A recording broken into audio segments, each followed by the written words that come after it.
وإسماعيل وإدريس وذا الكفل كل من الصابرين وأدخلناهم في رحمتنا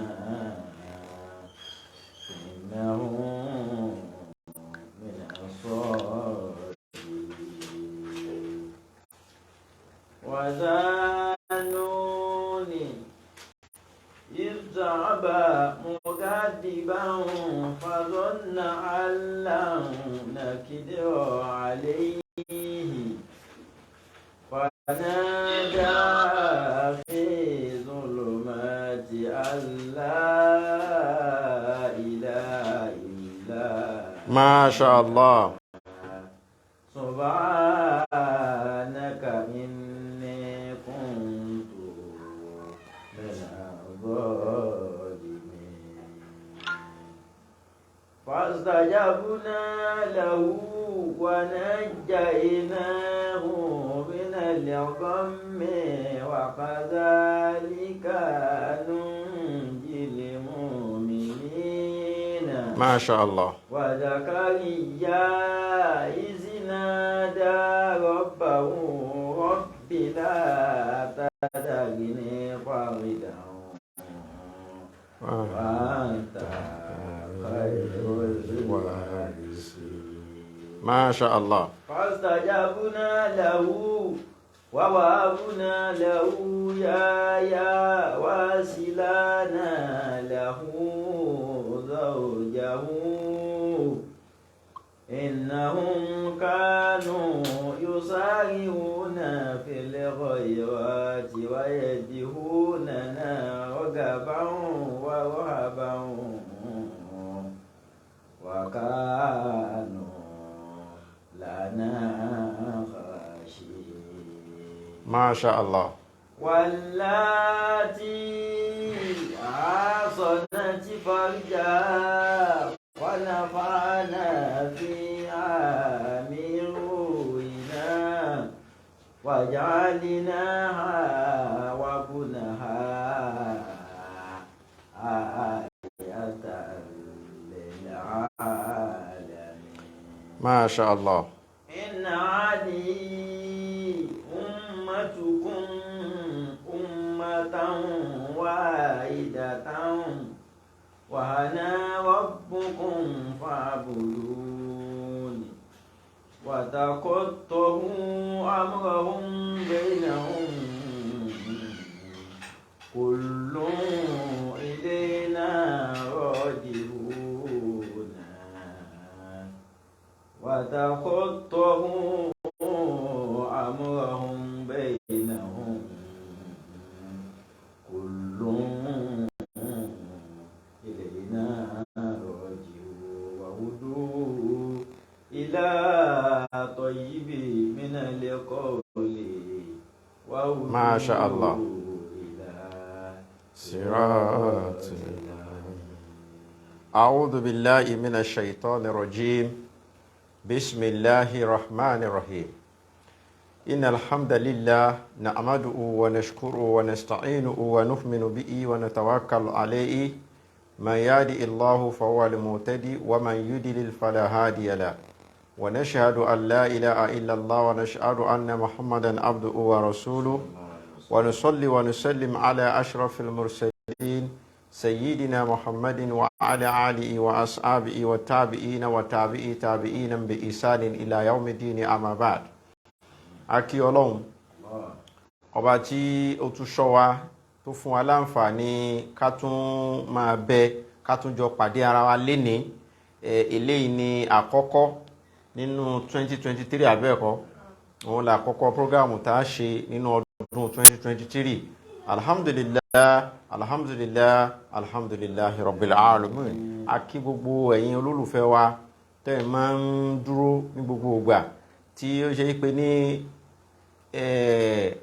tọlọ́hun lẹ̀ ń pọ́nlé lára wa akíyìn ò gba àwọn tí wọ́n sálámọ̀ la dá sálámọ̀ padà fún mo kí gbogbo àwọn olólùfẹ́ wa lovers la ní kìí ṣe followers lovers àwọn olólùfẹ́ wọ́n pọ̀ débi pé àlè máa dákọ WhatsApp gan ó ti kún fún àwọn olólùfẹ́ wa oríṣiríṣi ààyè tí kálukú wà agbáládùá fún yín ọdún tí a mú 2023 yìí ọdún ayọ̀ ọdún ìjẹ́rìísí agbára àdúà lọ́lọ́run ó ṣe fẹ́ ní kọ̀ọ̀kan wa ọdún tí gbogbo ń tá lé tá a bá fàìmọye ọdún tọ́lọ́run ó jẹ́ kó tó wa lọ́wọ́ lọ́lọ́run ó ṣe fẹ́ ní kọ̀ọ̀kan wa o Allahumma amin a kí ọlọ́run a ṣe ìkẹ́ tó pọ̀ fún òjíṣẹ́ ńlá Ànábì wa Muhammad sallallahu alayhi wa sallam a ṣe àdúà fún àwọn àfáà wa tí wọ́n kọ́ wa ń kéwú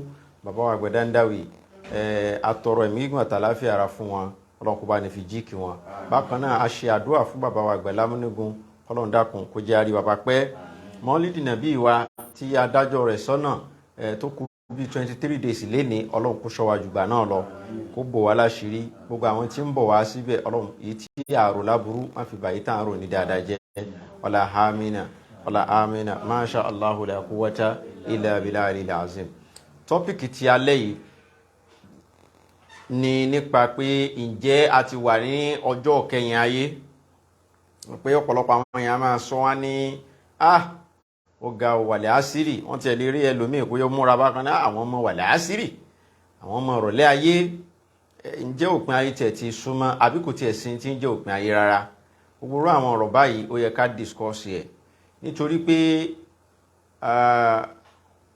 àwọn oríṣiríṣi èèyàn ló ń bẹ láyé lénìí àwọn kan wà tá a gbàgbọ́ nínú tẹ́sìn wí tẹ́sìn sọ fún wa pé àwọn qawaidul iman òpó gbàgbọ́ pé mẹ́fà ni ká ní ìgbàgbọ́ nínú Ọlọ́run ká ní ìgbàgbọ́ nínú àwọn màláíkà ká ní ìgbàgbọ́ nínú àwọn òjíṣẹ́ Ọlọ́run ká ní ìgbàgbọ́ nínú àwọn ìwé mímọ́ tó ń sọ̀kalẹ̀ wá láti sánmà ká ní ìgbàgbọ́ nínú kádàrá ká ní ìgbàgbọ́ nínú ọjọ́ kẹyìn àti àjíǹde so gbogbo àwọn ìgbàgbọ́ wọ̀nyí ẹ̀sìn ti jẹ́ ká mọ̀ wípé a gbọ́dọ̀ nígbàgbọ́ pé ọjọ́ kan ń bẹ tí kò ní sí nǹkan abẹ̀mímọ́ kullu shay'in halikun kullu shay'in halikun illa wajha pé gbogbo nǹkan ló máa tán lọ́jọ́ tá a wí wajha tọ́lọ́hun nìkan ló máa ṣẹ́kù so ìgbàgbọ́ tàwọn ẹlẹ́sìn ènìyàn àwọn kan wá ń bẹnu ayé àwọn ò gbàgbọ́ ní gbogbo ilé yẹn ìgbàgbọ́ tí wọ́n ní pé wa ma yulikuna illa hadaru àwọn kan máa kú àwọn kan tún máa wá ni so wọ́n pè kíní kan ní the wheel of time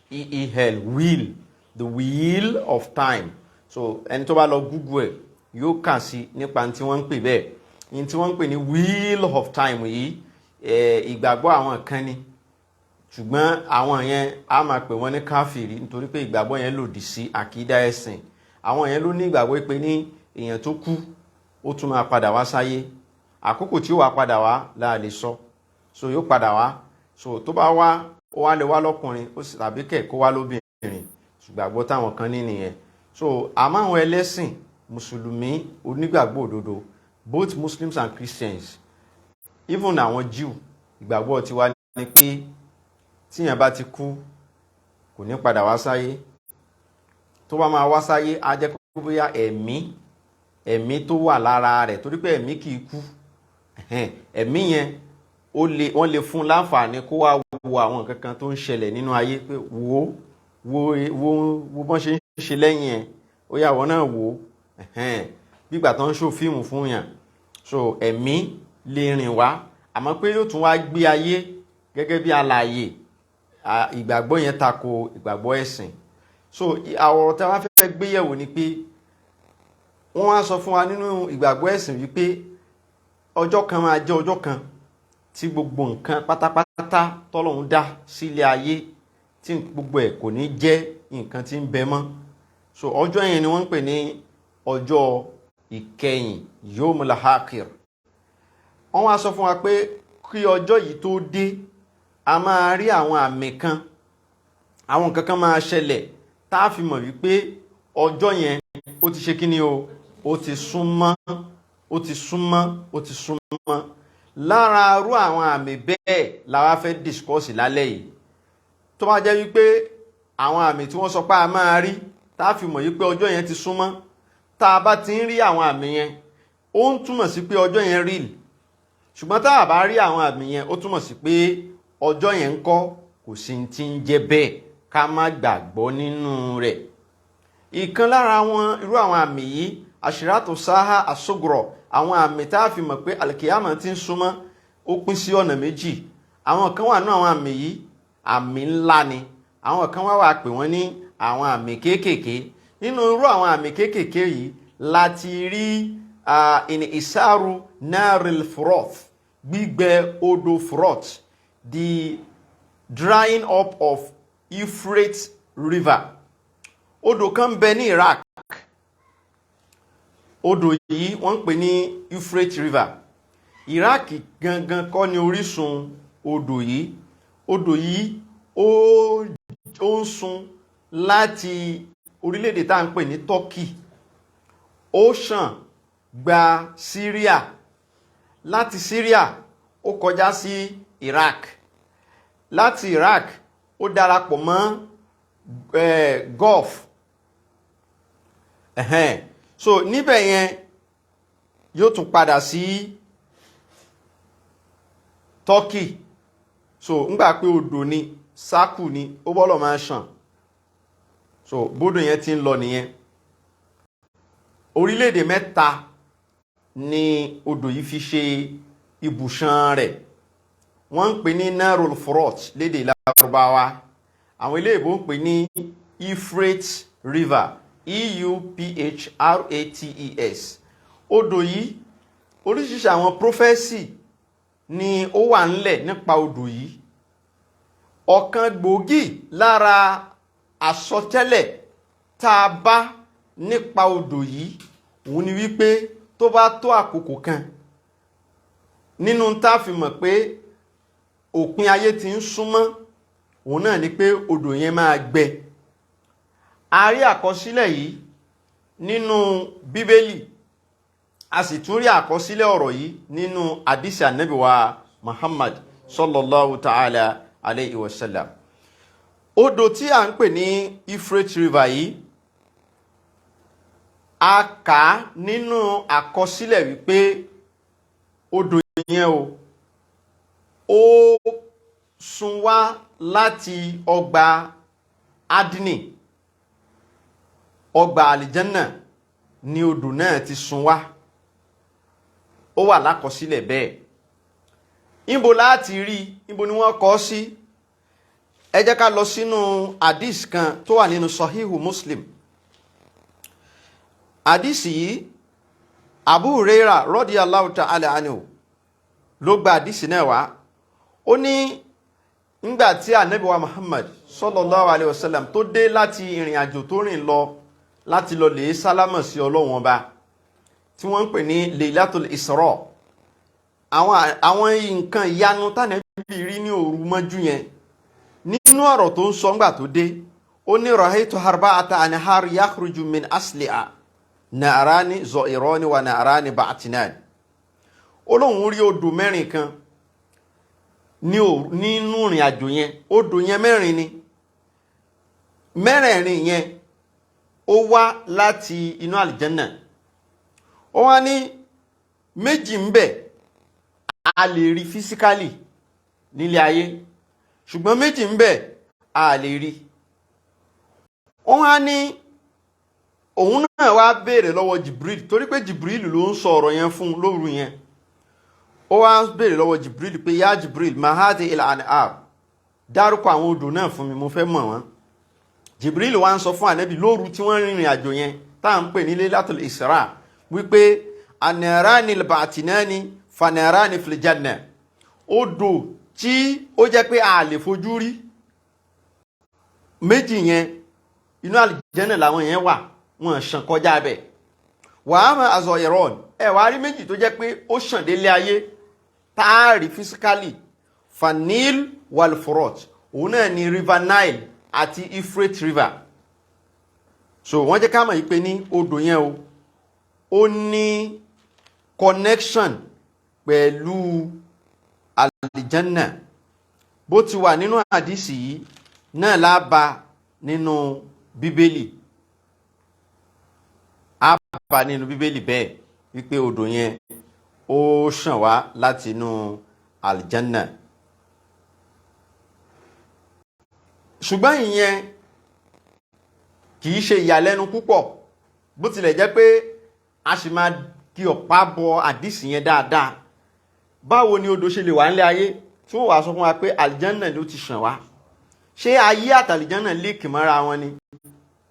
So ọ̀rọ̀ yẹn tá a bá máa figi gún ọ̀rọ̀ yẹn, á padà síbi pé níjọ́ tọ́lọ́hun lòun fẹ́ dá Ádámọ̀, níbo lọ́lọ́hun sọ pé òun fẹ́ dá Ádámọ̀ sí? Mọ́lá Ibrahim sáré bá ń lọ sínú Suratul Baqara. A'udhu billahi minash shaitanir rajim, bismillahir rahmanir rahim. Inni jahilun fil ardi khalifa. Qala inni jahilun fil ardi khalifatan. Qalu atajalu fiha ma yufsidu fiha wa yasfiku dima'a wa nahnu nusabbihu bihamdika wa nuqaddisu laka.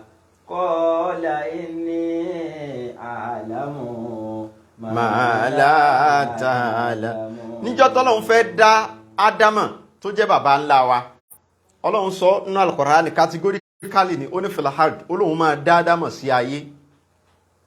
Náà ńgbà tọ́lọ́hun wá dá Ádámọ̀ tán, wá lọ sí uskun anta wa zawjukal jannata.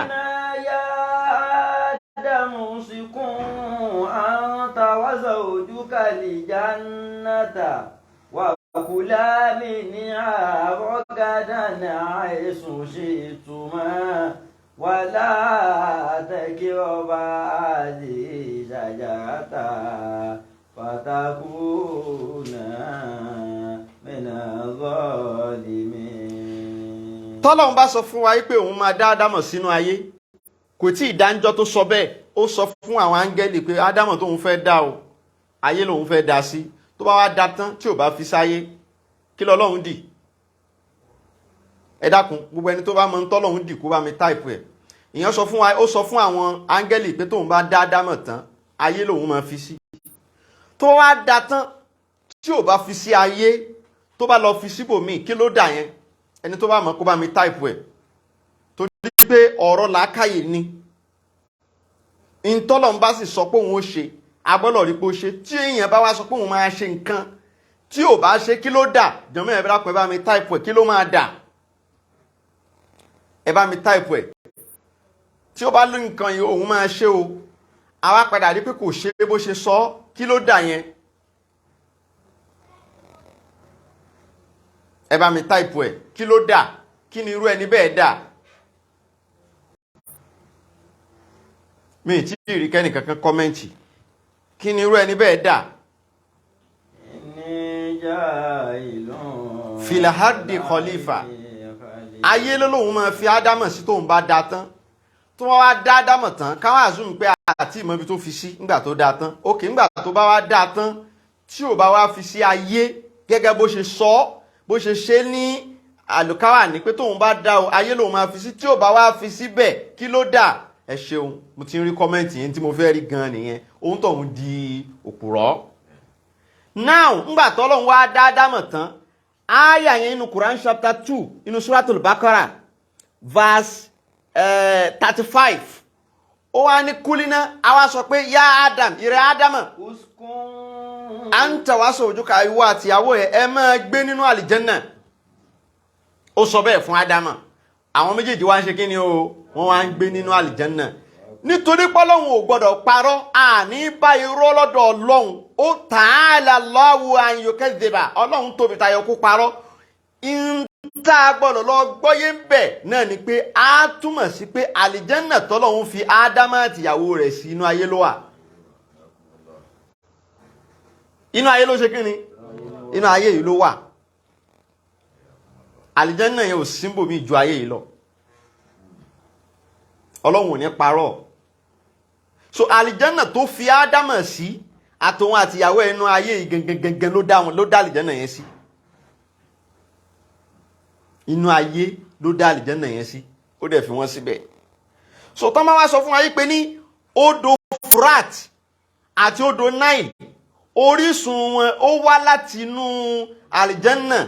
Má rò pé àlìjẹ́nà kan níbì kan ní inú ayé yìí náà làlìjẹ́nà tán ṣe kí ni tán wí yẹn, inú ayé yìí náà ló wà. Odò wá láti sánmọ̀ yẹn pé sánmọ̀ keje kan sánmọ̀ kẹrin inú ayé yìí náà, ayé tá a wà yìí náà ni odò yẹn ṣe kí ni ló ti ń ṣàn. Now káwá kò ń bẹ̀ a ti mọ̀ yí pé inú ayé yìí ni àlìjẹ́nà tán fi Ádámọ̀ sí wà, ìyẹn ò dàrú. Káwá lọ síbi pé odò yìí níbo la ti lè rí àsọtẹ́lẹ̀ pé odò yẹn máa gbẹ àti pé ǹjẹ́ odò yẹn ti gbẹ. 2 questions. A wá lọ sínú Bíbélì lákọ̀ọ́kọ́, a wá fàbọ̀ sínú àdìsí Ànábì. Ìwé Revelation, Yorùbá Revelation, ẹni tó bá mọ Yorùbá Revelation kó bá mi type ẹ̀. Èbó rẹ̀ Revelation ni, kí ni Yorùbá rẹ̀ wọ́n tó bá mọ̀ type ẹ̀. Orí 9 láti ẹsẹ̀ 13 títí dé ẹsẹ̀ 14, 13, Revelation chapter 9 verses 13 to 16 in the book of Revelation. Kí là ń pè Revelation ní Yorùbá wọ́n tó bá mọ̀ bá mi type ẹ̀. Láti verse 13 kí ló wá sọ? Ó ní the 6th angel blew his trumpet, and I heard a voice from the 4 horns of the golden altar which is before God.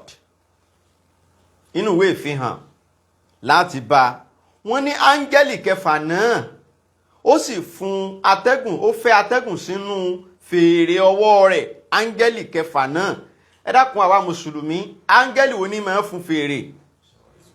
Naam, ẹni tó bá mọ̀ kó táìpù ẹ̀. Áńgẹ́lì wo làwa mùsùlùmí gbà pé yín máa ń gbé fèrè lọ́wọ́ tí máa ń fún fèrè? Ẹ dárúkọ áńgẹ́lì náà tó bá mọ̀. Wọ́n wá ní áńgẹ́lì yẹn yóò fẹ́ atẹ́gùn sínú fèrè. Tó bá ti fẹ́ sínú fèrè tán, lẹ́yìn náà níbi àwọn ìwo mẹ́rin kan tí ń bẹ níbi àga onígóòlù, àga wúrà, àga wúrà, ìwo mẹ́rin kan wà ń bẹ. Láti bẹ̀ yẹn gbólóhùn kan máa jáde wá. Now ká wá lọ sí àyà 14 níbẹ̀. It is said to the 6th angel who held the trumpet, release the 4 angels who are bound at the great Euphrates River. Israfil, ẹ ṣeun jàre, mo ti rí kọ́mẹ́ǹtì náà. Israfil làwa mùsùlùmí ń pe áńgẹ́lì onífèrè lọ́wọ́, wọ́n ní òfin kàfi súrì. Wọ́n wá ní lẹ́yìn náà wọ́n wá pàṣẹ fún màláíkà náà wípé ó yá o, àwọn mẹ́rẹ̀ẹ̀rin tá a dè mọ́lẹ̀ síbi odò Euphrates yìí lọ lè tú wọn lẹ̀ kí wọ́n wá sínú ayé. So Bíbélì ń sọ fún wa bí pé wọ́n dè àwọn mẹ́rin kan mọ́lẹ̀, wọ́n dè wọ́n pẹ̀lú chain sí abẹ́ odò Euphrates yẹn. Wọ́n wá sọ fún áńgẹ́lì tó gbé fèrè lọ́wọ́ Ísírafílù pé kó lọ tú wọn sílẹ̀. Ẹ já lọ sí verse 15. And the 4 angels who had been kept ready for this very hour and day and month and year were released to kill a third of mankind. Lẹ́yìn yẹn àwọn mẹ́rẹ̀ẹ̀rin tí wọ́n ní wọ́n dè mọ́lẹ̀ yìí wọ́n wá bọ́ sínú ayé lẹ́sẹ̀kẹsẹ̀. Wọ́n á sì bẹ̀rẹ̀ sí ní pa ọmọ èdè ènìyàn. Wọ́n á pa ọmọ èdè ènìyàn débi pé 3 àwa tá a wà nínú ayé, àbí kí n sọ pé àwọn tí wọ́n wà nínú ayé ńjọ́ náà, 3 wọn làwọn mẹ́rẹ̀ẹ̀rin yìí ni wọ́n pa, àtàwọn àtọmọ ogun tí wọ́n kó lẹ́yìn. Báwo la ṣe mọ̀ pé wọ́n kó ọmọ ogun lẹ́yìn? Ẹ lọ sí verse 16. Ó ní and the number of mounted troops was 200 million. I heard their number. Ẹni tó ń sọ ìfihàn yìí sọ wípé àwọn ọmọ ogun tí àwọn mẹ́rẹ̀ẹ̀rin yẹn máa kó lẹ́yìn ó jẹ́ 200 million ni wọ́n máa kó lẹ́yìn. Wọ́n á pa 1/3 èèyàn tó wà nínú ayé, ìyẹn àwọn tí wọ́n máa jáde láti ibi tí odò Fúrọ́tì yìí wà, Euphrates River yìí wà. Bíbélì ló wí bẹ́ẹ̀. Bíbélì wí bẹ́ẹ̀. But nínú ìwé Ìfihàn Revelation verse 16 chapter 16 verse 12 wọ́n jẹ́ kó yé wa pé kílè tó ṣẹlẹ̀ in tó máa kọ́kọ́ ṣíwájú rẹ̀ ni pé odò yẹn máa gbẹ, the river of Euphrates. ẹ já lọ sí chapter 16 verse 12 wọ́n ní the sixth angel poured out his bowl on the great river Euphrates, and his water was dried up to prepare the way for the kings from the east.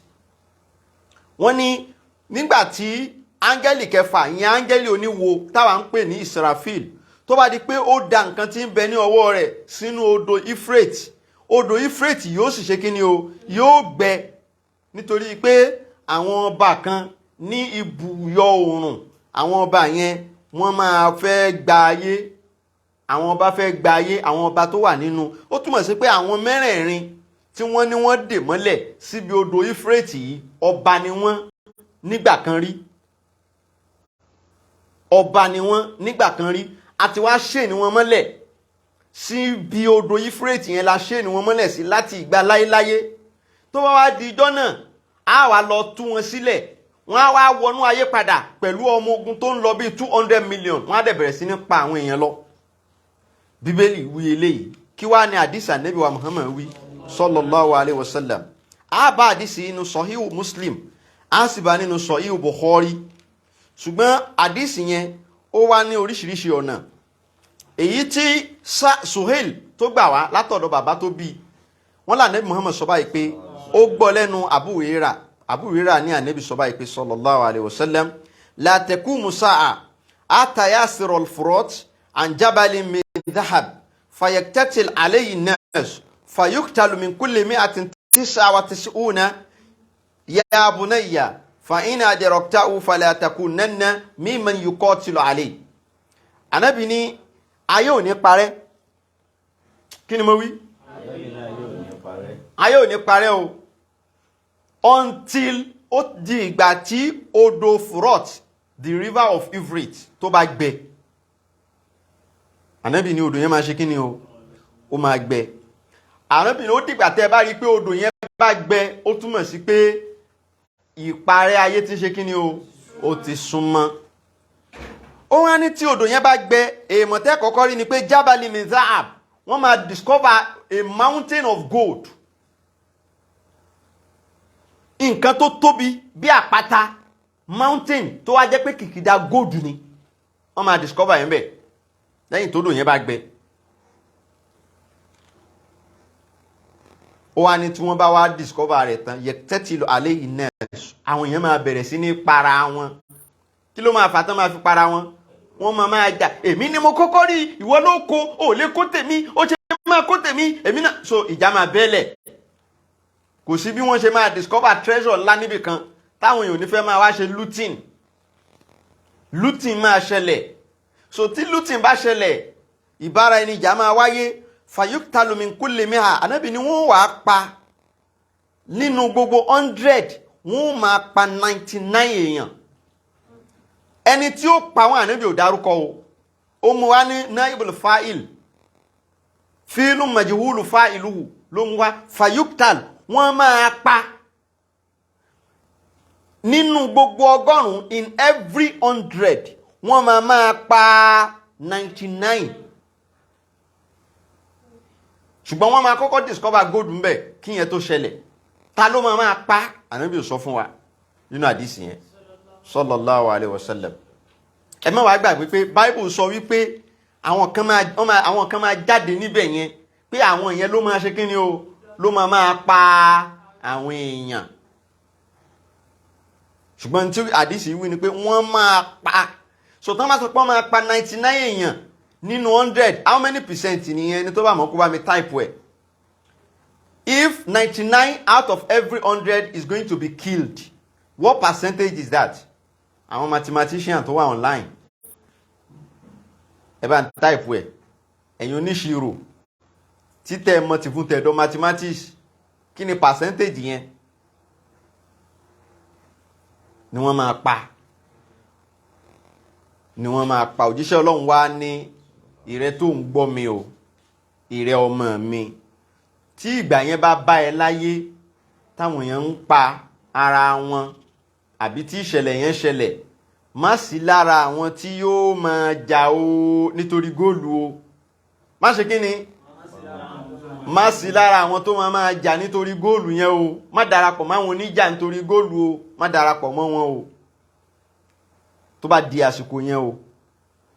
Nínú rìwáyà míì wọ́n ní ntànàbí sọ ni pé sallallahu alayhi wa sallam wípé ní yushakul furat an yasira an kanzin min dhahab faman adra'u fala yakud min shay'a. Ànábì ní odò furat níjọ́ tànàbí ń sọ àdísì odò yẹn kún débi pé àdísì yìí àwọn kan sọ pé irọ́ ni níbi tí wọ́n ń rí odò yẹn tó kún dé. Ṣé mọ̀ no ọ̀tọ̀ ní kódò kún, ọ̀tọ̀ ní kí odò gùn. Odò tó cut across 3 countries. 3 countries. Kí odò gbéra láti Turkey kó sàn dé Iraq. Tá bá máa bù kéré, that is about 150 miles. About 150 miles. Lodò yẹn ló cut across. Ní Iraq nìkan 400 villages, abúlé tí ò dín ní 400 lodò yẹn gbára ẹ̀ kọjá. Ní Iraq nìkan nìyẹn o, mi sọ ti Turkey o, mi sọ ti Syria o. Iraq nìkan, in Iraq alone 400 villages ni odò yẹn gba ara wọn kọjá. Ní Iraq nìkan, níbi tí odò yẹn gùn dé. Níbi tí odò yẹn gùn dé. Níbi tí odò yẹn, níbi tó gùn dé. So Ànábì wá ń sọ́njọ́ tó ń sọ̀rọ̀ yìí wípé odò yẹn sì máa gbẹ. Ẹ dákun, ta ló máa gbọ́rọ̀ àdísì tí ò ní sọ pé bàbá ńlá arọ́ ni? Kódà yìí ó pe Abu Hurairah tó gba ọ̀rọ̀ yẹn wá pé Abu Hurairah yẹn ó kàn máa ń hun àdísì ni. Ṣé yìí ò ní sọ bẹ́ẹ̀? Now the question is, ṣódò yẹn wá gbẹ? Ìbéèrè yẹn ni question mark. Ṣódò yẹn ti gbẹ? Gbogbo ẹni tó bá Google ẹ̀ yóò rí fact wípé láti 2014 odò yẹn yìí tó ṣàn dé Iraq ló ti bẹ̀rẹ̀ sí ní dínkù. Gbogbo ibi tó dé tẹ́lẹ̀ ó bẹ̀rẹ̀ sí ní sún sẹ́yìn. Lénìí tá a wá ń sọ̀rọ̀ yìí odò yẹn ti gbẹ tán pátápátá ní Iraq. So country méjì lodò yẹn ṣẹ́kù sí, Syria and Turkey, kò sí ní Iraq mọ́. Débi pé lénìí tá à ń sọ̀rọ̀ yìí àwọn ará Iraq wọ́n ń sọ́fà fún omi. Ìyàn ti mú ní Iraq láti last year, drought, aljadbu. Tí ò bá ti sómi, ẹ dákun kí ló máa ṣẹlẹ̀? Ó máa affect famine. Nǹkan oko ò ní ṣe kíni? Kò ní dàgbà mọ́. Oko ti kú. Àwọn tí ń ṣe pẹjapẹja ní Iraq wọ́n lè ṣe pẹjapẹja mọ́ nígbà tó sómi. Kò sẹ́ja mọ́. Àwọn tí ń mu omi yẹn gan tó yẹ pé omi yẹn gbogbo àwọn abúlé tí mo dárúkọ yẹn 400 villages yẹn omi yẹn náà mu, wọn rómi mu mọ́. Nísìn wọ́n lọ ń fowó ra omi ni, àwọn táǹkà lọ ń gbé omi wá. Omi di wá dín tí wọ́n lọ ń wá nílùú bòmíì. Odò yẹn ti gbẹ ní Iraq. So ilẹ̀ẹ́lẹ̀ ibi tó dò yẹn wá wà tẹ́lẹ̀ wọ́n ti wá ń rí gòdù ń bẹ̀ lẹ́nìí. Ẹ̀yin ò bá Ànábì wa Muhammad. Ilẹ̀ẹ́lẹ̀ ibi tí omi yẹn wà tẹ́lẹ̀ omi tó gbẹ yẹn gòdù ni wọ́n ń rí ń bẹ̀ lẹ́nìí. Èèmọ̀ àkọ́kọ́ nìyẹn. Ìyẹn kọ́kọ́ já mọ̀ wípé ọ̀gá ni Muhammad o. Ọ̀gá ni Muhammad. Ọ̀gá l'Ànábì o. Ọ̀gá ni Muhammad. Gbogbo ayé ló wà lókù òkun. Òde ló dì mọ́lẹ̀. Òde ló dì mọ́lẹ̀. Sallallahu alaihi wasallam. Òde ló dì mọ́lẹ̀. Gbogbo ayé ló wà lókun òkun. Òde ló dì mọ́lẹ̀ o. Lénìí wọ́n ti ń rí gòdù ń bẹ̀. Àwọn archaeologists wá débẹ̀, wọ́n ti bẹ̀rẹ̀ ẹṣẹ́ ń bẹ̀. River Euphrates ni, ẹni tó bá fẹ́ Google ẹ̀, River Euphrates. EU, bá mi type spelling ẹ̀ síbẹ̀. EU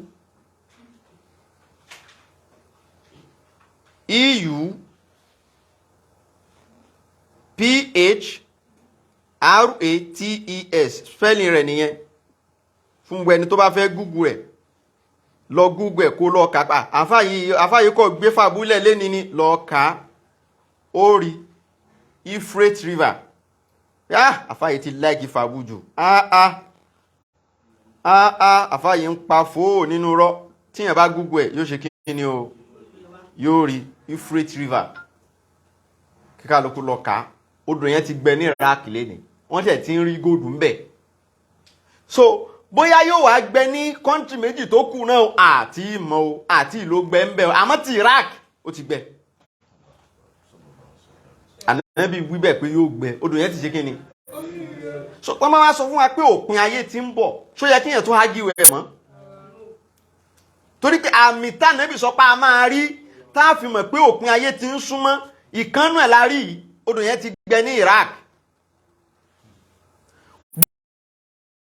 But the question now táwọn researcher wa ń gbá research ni pé now ó sọ pé mountain of gold la máa ṣe kí ni la máa rí bẹ́ẹ̀ gold tí wọ́n sì ń rí bẹ́ẹ̀ wíníwíní sì ni wọ́n wá bẹ̀rẹ̀ sí ní gbẹ́lẹ̀ wọ́n sì ń gbẹ́lẹ̀ ń bẹ̀ pé definitely ó ní láti jẹ́ pé mountain yẹn wà ní ó ní láti jẹ́ pé ó ń bẹ lábẹ́ ilẹ̀. So wọ́n wá bẹ̀rẹ̀ sí ní ṣe excavation wọ́n bẹ̀rẹ̀ sí ní gbẹ́lẹ̀ àwọn archaeologists wọ́n ti rí èèmọ̀ tí wọ́n ti rí ń bẹ̀ yẹn ó lé ní 100. Ṣé mọ̀ pé àdísì yẹn ò sọ́jú pé wọ́n máa rí góòlù àpáta wọ́n ti rí nǹkan míì tó jẹ́ èèmọ̀ nínú tí wọ́n wá rí tí mo fẹ́ sọ fún alálẹ̀ yìí. Ó ní pé wọ́n wá ń rí àwọn àpẹẹrẹ pé ibẹ̀ yẹn ibi tí odò yẹn wà tẹ́lẹ̀ tó gbẹ yẹn ìlú kan ló wà ń bẹ̀ tẹ́lẹ̀ tó jẹ́ ìlú ńlá. Ṣé mọ̀ pé ó ní àwọn nǹkan tí yẹn máa rí tí ó fi mọ̀ pé àwọn kan ti gbé ibi báyìí rí. Wọ́n ti rí àwọn àpẹẹrẹ yẹn wọ́n rí àwọn eegun èèyàn tí wọ́n wá rí yìí àwọn homo erectus. Ṣé mọ̀ pé àwa èèyàn tèní homo kí làwa ó ṣe biology homo sapiens làwa. Àwọn èèyàn kan ti gbé ayé ṣáájú káwa tó dé àwọn èèyàn ni wọ́n ń pè ní homo erectus àwọn ló lo ayé tán káwa tó dé. So ìyàtọ̀ díẹ̀díẹ̀ wà láàrin eegun tiwa àti eegun tiwọn. Eegun tàwọn yẹn ni wọ́n rí.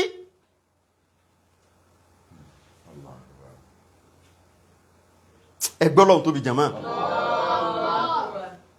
Eegun àwọn homo erectus yẹn ni wọ́n ń bá nínú ilẹ̀ yẹn kì í ṣe egun àwa èèyàn tèní. Wọ́n wá wò yí pé ẹni tó bá fi mú pé egun àwọn homo erectus ló wà ń bí yìí ó túmọ̀ sí pé ìlú tó parẹ́ ń bẹ̀ yẹn ìlú yẹn kì í sọ̀rọ̀ 500,000 years ago.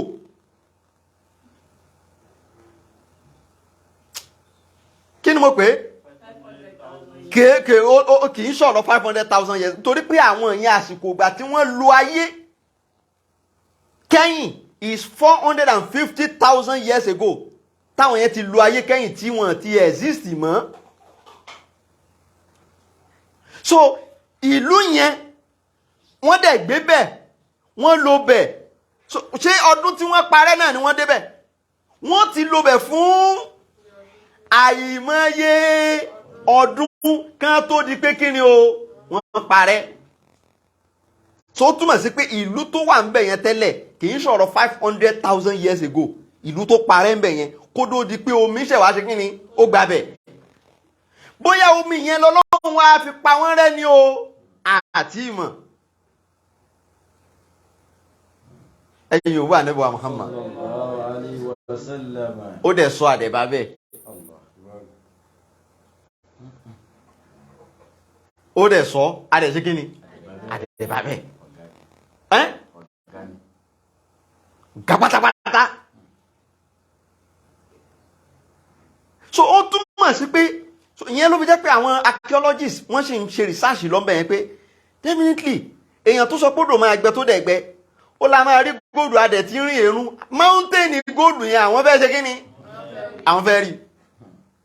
So iṣẹ́ sì ń lọ ńbẹ̀ wọ́n ti rí gbogbo ṣéèpù bí tí ìlú yẹn dé wọ́n ti survey ẹ̀ jáde wọ́n ti ya gbogbo structure ìlú yẹn wọ́n ti survey ẹ̀ jáde ibi tó ti bẹ̀rẹ̀ ibi tó pin sí ìlú tó wà ń bẹ̀ tẹ́lẹ̀ wọ́n ti ya structure ẹ̀ jáde wọ́n ti rí yẹn wọ́n ti régun èèyàn kì í ṣàwọn èèyàn tèmi mò ń sọ o àwọn homo erectus wọ́n ti régun wọn ń bẹ̀ kódà àwọn ìkòkò tán fi ń ṣe oúnjẹ ńjọ́ náà wọ́n rí lábẹ́ ilẹ̀ yẹn náà wọ́n wá rí àwọn lẹ́tà nǹkan tí wọ́n kọ ṣe mọ̀ pé táwa ń pè lẹ́tà náà ní rìsálà ntẹ́nìkan kọ ránṣẹ́ sẹ́nìkan wọ́n rí kì í ṣe pépà o amọ̀ ni wọ́n fi kọ kinní yẹn sí amọ̀ náà fi ṣe amọ̀ yẹn ti wá ó ti gan so wọ́n rí tí wọ́n kọ sí ara amọ̀ yẹn tí wọ́n tún fi sínú envelope yẹn náà amọ̀ ni wọ́n fi ṣe kíni ni wọ́n fi ṣe o kì í ṣe pépà o kì í ṣe gí o amọ̀ náà ni o wọ́n bá a nínú àwọn ìkòkò tí wọ́n rí ó lé ní 100 ìkòkò alámọ̀ tí wọ́n bá ní abẹ́ ilẹ̀ yẹn ó lé ní kíni 100 wọ́n wá ń rí àwọn nǹkan àkọsílẹ̀ ńbẹ̀ wọ́n ti dọkumẹ́ǹtì gbogbo wọn ti gbé bọ́ta o torí ọ̀tọ̀ ni wọ́n tún lọ ṣe rìsáàṣì yẹn pé kí ni wọ́n kọ ó tún láwọn tí wọ́n máa lè ka kíní yẹn ó lójú àwọn tí wọ́n máa lè kà ńgbà tí kìí ṣèdè tá à ń sọ ń sìn so àwọn rìsáàṣà kan ni wọ́n tún lọ pè jáde wá pé ẹ wá bá wa ka kíní yìí ẹ wá bá wa túmọ̀ kíní yìí wọ́n ti ṣe yẹn o wọ́n kọ́ sí ń kó gbogbo ẹ̀ jáde ni wọ́n bá a níbẹ̀ ọ̀rọ̀ tí mò ń sọ ọ̀rọ̀ last year ni o ọdún tó parí 2022 ni wọ́n discover gbogbo kíní yẹn o kò tí ì kọjá 6 months tíṣẹ́ yẹn bẹ̀rẹ̀ ń bẹ̀ iṣẹ́ sì ń lọ di sìn wọ́n wá ń ṣe ìwádìí yẹn lọ pé àpáta tá nẹ́bí wí yẹn tó sọ pé kìkìdá gold àwọn fẹ́ rí ṣùgbọ́n tí bíbélì wí náà bá wá lọ́jọ́ òótọ́ ṣẹ́wọ̀n pé wàhálà wà àbí wàhálà ò sí ní àfá Ibrahim torí bíbélì ń sọ ń bì wípé wọ́n ṣe ní àwọn nǹkan mọ́lẹ̀ síbẹ̀ yẹn tí wọ́n jẹ́ kí wọ́n bọ́ ta pé ṣùgbọ́n tó bá di òpin ayé wọ́n máa bọ́ ta àwọn tí ń wá góòlù kiri ní ìsìn àmọ́ wàhálà tí wọ́n padà lọ wú jáde ní ìsìn anyway náà Nàìjíríà jìn sí Iraki àbí òjìn àwòjìn kan tó dé bí èèyàn ó kú àwọn tí ó kú pọ̀ kan tó dé Nàìjíríà jìn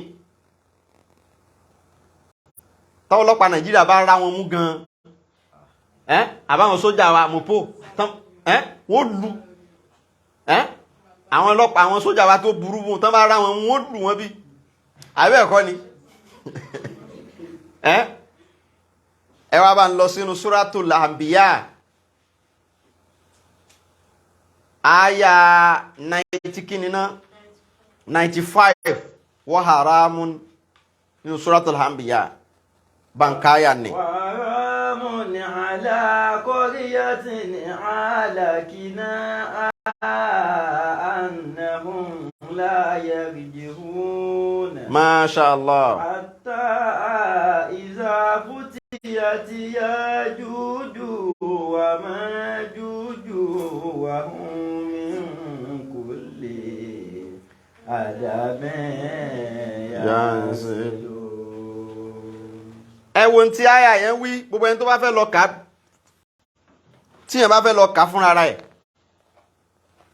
Quran chapter 21 láti 95 Ọlọ́run bá ní wàhálà mọ̀nà alákọ̀ọ́yàtín alákìná ìlú tá a bá parẹ́ tá a bá sọ pé àwọn Ọlọ́run á pa ìlú kan rẹ́ Ọlọ́run ní aramun alnahum la yarjuhun ó di èèwọ̀ fún gbogbo àwọn aráàlú yẹn kan tó láwọn fẹ́ padà wá sínú ayé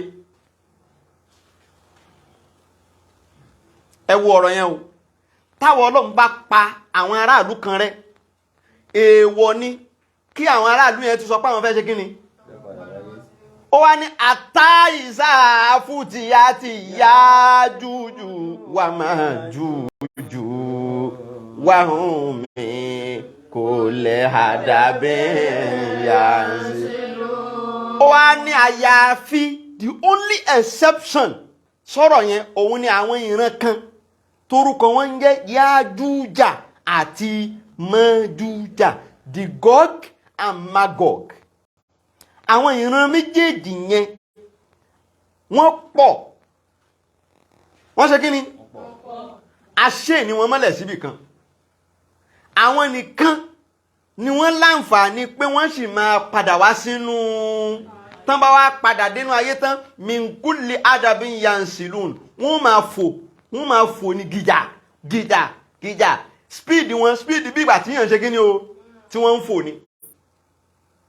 Ọlọ́run ní àfàwọn nìkan. So in tí Kùránì yìí wí, so tako tí Bíbélì wí.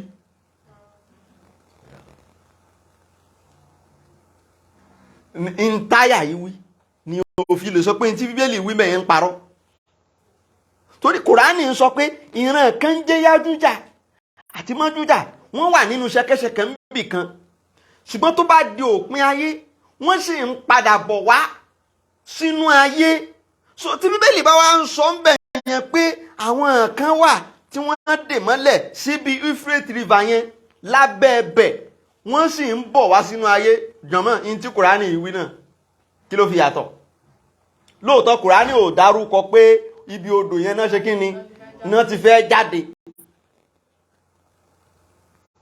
kò dákọ. Ìyẹn la fi béèrè, la fi ṣe tọ́pìkì alẹ́ ni pé ǹjẹ́ òpin ayé ti dé? Èmi kọ́ ní dáhùn ẹ̀, kálukú náà máa dáhùn ẹ̀ lọ́dọ̀ ara tiẹ̀. Àfáà ti sọ pé ṣèyí kì í sọ pé òpin ẹ̀yìn sọ bẹ́ẹ̀. Àwọn àmì tán láàrí lèmi ń tírìtì, bóyá ó ti wá dé o, bóyá kò tí ì dé o, bóyá ọ̀la ni ó dé o, ìmọ̀ o, àbí next week àbí next year, èmi ò mọ̀ yún. Ṣùgbọ́n prediction àwọn scientist nípa odò yẹn ni pé wọ́n ní gbogbo odò yẹn gangan àti ti Syria àti ti Turkey, wọ́n ní by the time tó bá máa fi di year 2040, wọ́n ní gbogbo odò yẹn máa gbẹ.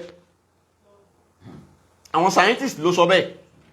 2040, that is 70 years to this time. 17.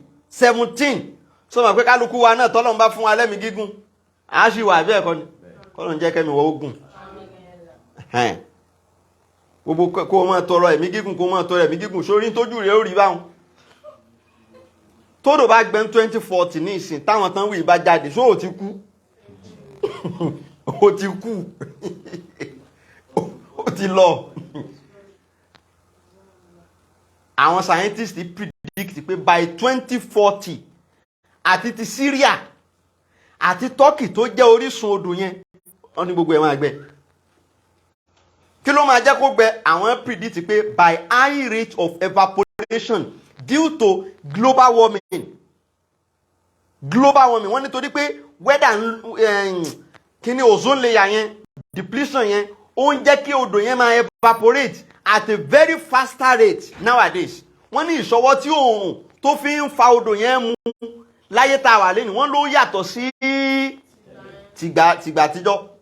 So wọ́n lódò yẹn ń gbẹ, oòrùn ń jẹ́ kó gbẹ. Eléyìí ń sọ̀rọ̀ tíra o, àwọn scientists ló wí o. Àwọn náà sọ bẹ́ẹ̀. Wọ́n ní so tó máa fi di 17 years sígbà tá a wà yìí, odò yẹn ò ní exist mọ́. Ẹ wá dákun, tódò yìí bá wá gbẹ tán àti ti Iraq àti Syria o, kí la mọ̀ tí ó jáde lábẹ́ ẹbẹ̀? Because research ti fi hàn nísìn wípé odò yẹn wọ́n fi cover àwọn ìlú kan tó ti exist rí. Àwọn ìlú kan, àwọn ayé kan ti wà ńbẹ̀ tẹ́lẹ̀tẹ́lẹ̀, àwọn country kan ti wà ńbẹ̀ tẹ́lẹ̀tẹ́lẹ̀ tán ti ń gbé bẹ̀. Odò yẹn lọ́lọ́run fi ṣe kí ni? Ló fi bò wọ́n mọ́lẹ̀. Odò yẹn lọ́lọ́run fi bò wọ́n mọ́lẹ̀. Tó lè yí bá wá gbẹ, kí la mọ̀ tó wà lábẹ́ ẹbẹ̀ tán tọ́jú síbẹ̀?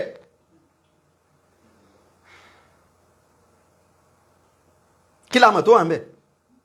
Làwọn wèrè kan sún wá góòlù pé àwọn fẹ́ rí góòlù, làwọn tún gbẹ́lẹ̀ lọ ní ìsìn. Àmọ́ wàhálà tó bá wọn ní ìsìn, góòlù ta ní láyé yóò tó. Owó kì í tó lọ bá wọn bẹ̀, kẹjọ lọ máa gbẹ́. A ti discover petrol, oil, gáàsì, gbogbo ẹ̀ láti fi ń ṣe mineral resources. rhodium, uranium, gbogbo ẹ̀ ni wọ́n níbẹ̀ kò tó wọn. Góòlù tí ànábì wí ni wọ́n tún wá. Wọ́n fẹ́ rí góòlù yẹn. So excavation iṣẹ́ ṣe ń lọ, research ń lọ. Ṣùgbọ́n tí ó interest mi jù ń bẹ̀ ni pé ọ̀gá l'Ànábì o. Wàláì. Ó sọ pé bí ó ti rí rèé, nǹkan méjèèjì tó predict lórí níbẹ̀ yẹn, nǹkan méjèèjì yẹn a ti rí.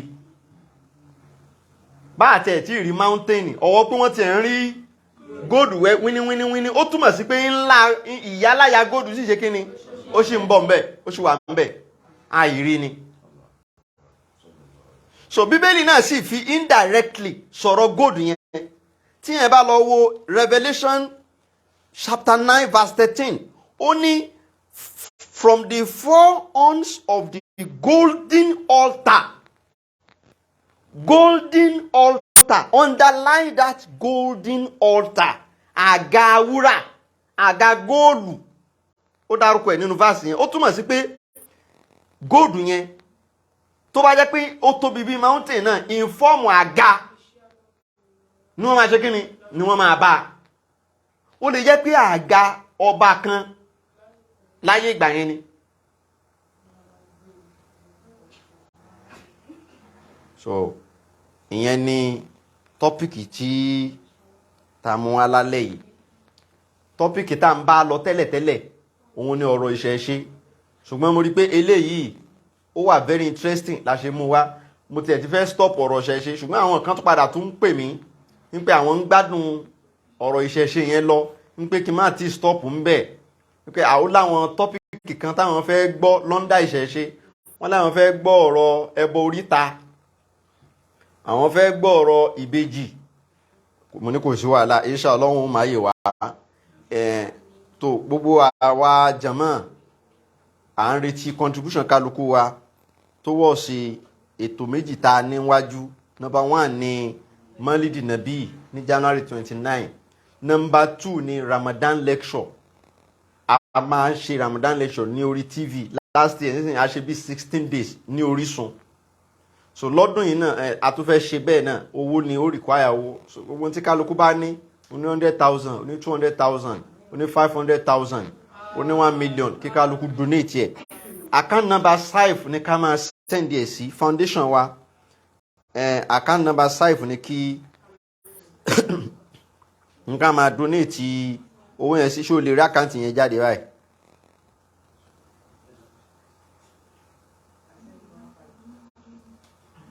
Ntí kálukú bá ní ká máa donate ẹ̀ sínú account number 5 yẹn.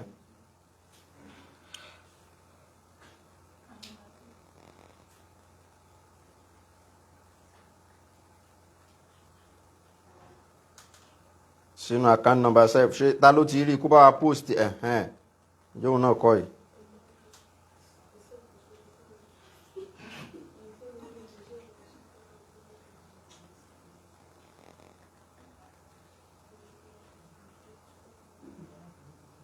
Zenith Bank account 1226604 So account number yẹn ni la máa send díẹ̀ sí.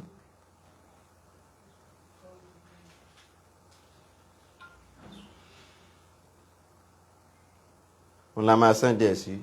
So account number yẹn ni a máa rí ní comment section, ó ti wà ńbẹ̀. Òun ni account number tí a máa send donation wá sí. Ọlọ́run kó ṣọ́ wa jíjọ́ mẹ́jọ lọ. Masala.